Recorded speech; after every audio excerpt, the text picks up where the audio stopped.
It's David Ducker coming back at you, and today I want to talk about terrain in relation to world building. Uh, I am kind of a big picture guy. I like to start with the genre. I like to start with the big story. When I'm building the actual world, I like to start with the big map. And then I work down to the details. So for me, one of the first things I usually consider is geography. What is the terrain that we're having to deal with here? Is it mountainous? Is it a valley? Is it a flat plain? Is it hot, a desert, a volcano? Is it cold, like a tundra? Is it dry, which could be a sandy desert, a rocky desert? Could be the Gobi Desert, where it's a frozen desert. Is it wet, a swamp, a moor, a marshland, lakes everywhere, oceans, seas of fresh water? Um, what kind of flora and fauna are there? A forest and a jungle have very different. They're very different terrains. Um, the steppes of Mongolia versus the African Serengeti and savanna, they're very different as well. Although they're both, flat plains with occasional scrub and lots of grass and animals. So I just want to share how important terrain is and how to kind of work your way out from that big picture. Work your way down to the little picture. So when you have your terrain selected, or multiple terrains, remember Tolkien had his mountains with the dwarves, but he had the forests with the elves, the plains of Rohan. He had the river valleys with Gondor, and of course the black lands with the orcs, the rolling hills of the Shire. He even had that cursed swamp. So, Tolkien had lots. Tolkien's a big inspiration, of course, to me, to most of you. I'm sure if you played some elves, some dwarfs, some orcs in your game. So, Tolkien had multiple terrains, and you can too, depending on the scope.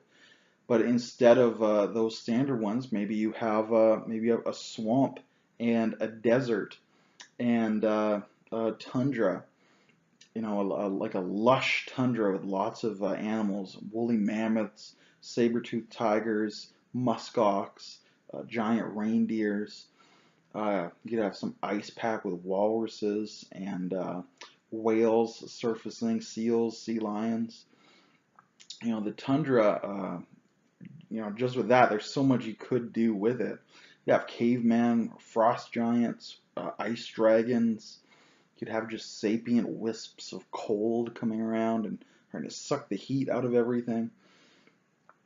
But whatever you do have, look at your particular challenges. When you go through your cultural template, if you check out my Building Cultures video, you'll see that. And just say, how does terrain impact each of these areas? So, your architecture. If it's snowy, you need arched roof because a flat roof will collapse under the weight of snow. So your terrain can impact that. Mud bricks are great in dry climates. In wet climates, they turn back into mud and things start collapsing. So the terrain can impact architecture that way. Clothing, obviously. If it's cold, you're going to wear more clothes, warmer clothes, heavier clothes. If it's very hot, you'll wear generally fewer clothes, or just lighter clothes, depending on what's going on. If you get sunburned easily, you're gonna wear lots of clothes, but they'll be light.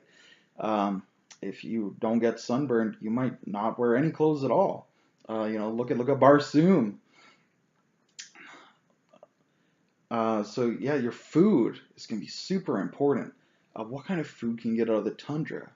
Delicious mammoth, muskox are tasty, reindeer are tasty, woolly rhinos, eat those up, seals, walruses, they're all delicious.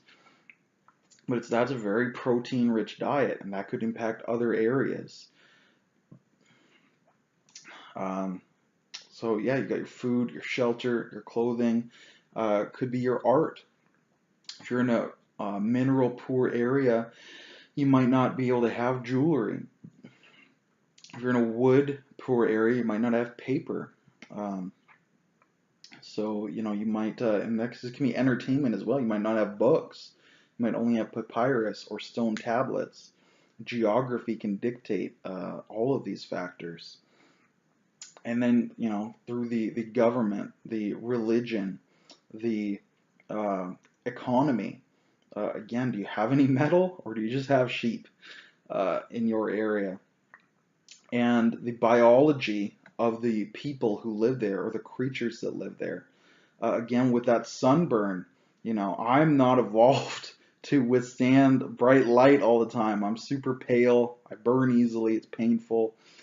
Whereas other people are evolved to do that. So if I went to a hot climate, I'd have to wear more protective clothing or sunscreen or something. Whereas other people who have more melanin, they wouldn't need to do that.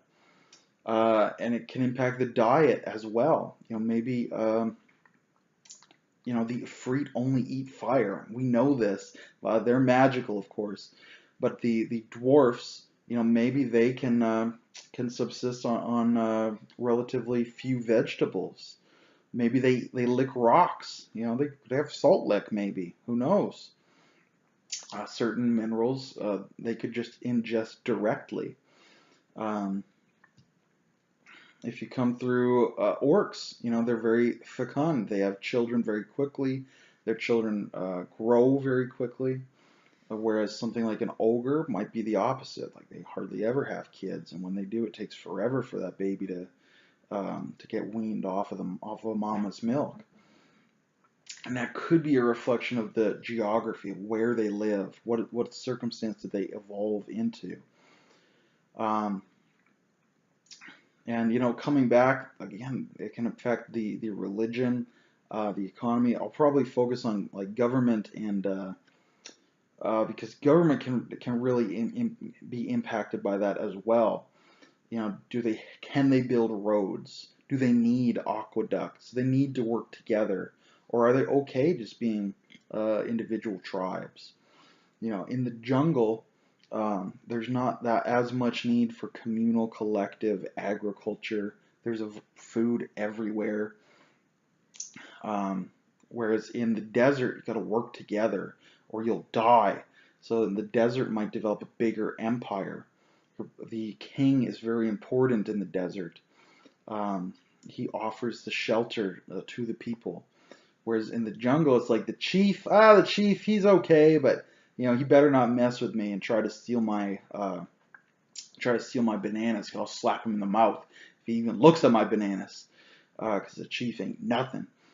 Whereas in that desert kingdom, it's like, oh, the chief, yeah, the king, he redistributes the grain to the starving people. Like he's a big deal. He has all of his huskarls there, his bodyguards. He probably runs the army. Would that kind of civilization exist comfortably in the jungle where people don't really need the king for food, where it's easy to escape from the army, where it's hard for the army to move around? That can impact, again, military, government. It can impact the religion, how independent people feel. If I know I need my neighbor, I'm going to be really nice to my neighbor. If I know that I don't need my neighbor and he might in fact be in competition with me, maybe we don't get along and we have this warlike culture at that point. So I just want to go through and talk about geography, how I usually start at the top, get my geography place, and then think this area, what's the culture like, the biology of the people, what do they eat, what do they need to trade, and then do their neighbor. And now I can say, okay, we've got these kind of people and these kind of people next to each other. How would their history be, their interactions, their trade culture, do they war with each other? Do they have the same religion or different? And once you get, 3 of those, you can have a really, really rich setting with history and politics, the border moving through the ages, intermarriages, and then you can get a really nice, rich, detailed sandbox just by starting with the geography, not by starting with like an idea of like, oh yeah, what if they killed a king every year and elect a new one? That's interesting, but spiraling out of that, for many of us, definitely for me, will be much harder than just saying, okay, and we'll spiral in and we'll say, oh, okay, and yeah, the king's not so important, so maybe they kill him every year. Maybe it's a religious thing about sacrificing for your neighbors, because you don't usually do that where they're from. So the religion is really about like doing the opposite. Um, for me, it writes itself much more easily once you have the geography. And I personally have to expend less energy that way, rather than trying to think of every single thing out of context and then glue it together. So it's harder. I think the result is usually a little better as well to do it my way, top down. But at very least, I think it's easier. So let me know how you use geography, big picture planning, terrain in your campaign in the comments below. I'm going to sign out. Until I see you again, good day and good gaming.